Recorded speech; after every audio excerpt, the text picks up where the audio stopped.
Hello, this is the standard statutory redundancy payout spreadsheet.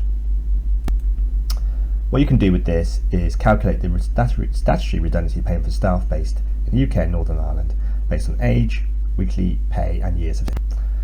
The way you do that is you enter the employees' details in here. You can have anything up from 1 to potentially 10,000 employees, depends how accept. People in name, date of birth, age, years of service, annual pay, the weekly rate of pay, the date you're going to make them redundant, and where they live, UK, Northern Ireland, because some of the awards are slightly different based on those two locations. Then the system, the rest of it is all pretty much automated. So all the next columns from I through to I are just the calculating sort of factors that calculates all the caps, the weekly pay, all the parameters to do the calculation. Don't need to touch any of that. Just scroll right past to this nice stuff at the end, which shows you the actual figures. So these two columns are the ones that really matter. This is the computed statutory payout, and that basically is the payout that each person is entitled to if they are made redundant based on employment.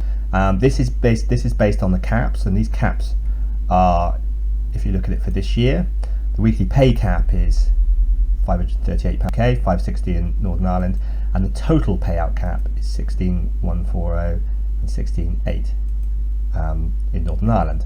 So we've got somebody who has a computed payout of 12,000, well 11,984, and they are obviously below cap for the UK, and the actual payout without the cap is the same.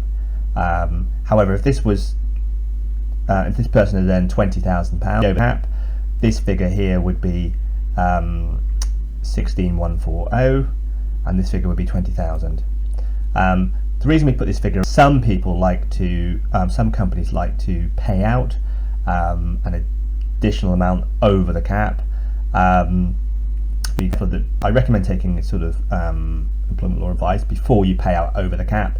There may be issues with tax, and if you do it on a sort of without a clear reason for doing it, you can also risk setting a precedent, which means you may have to share, and also there's potential for discrimination if you pay some people over the cap and you don't pay others. So plenty of companies do it. It's perfectly straightforward. As long as you do it, the best way to do it is to have a clear policy which doesn't discriminate. But yes, definitely make sure you check any tax implications. Thank you, and that's pretty much it. Very easy to use. Put in your data here and automatically calculate your redundancy payments. You can go and yeah, pretty much automatically capture redundancy. Save you a lot of time and effort doing this. Yeah, this definitely. Thank you.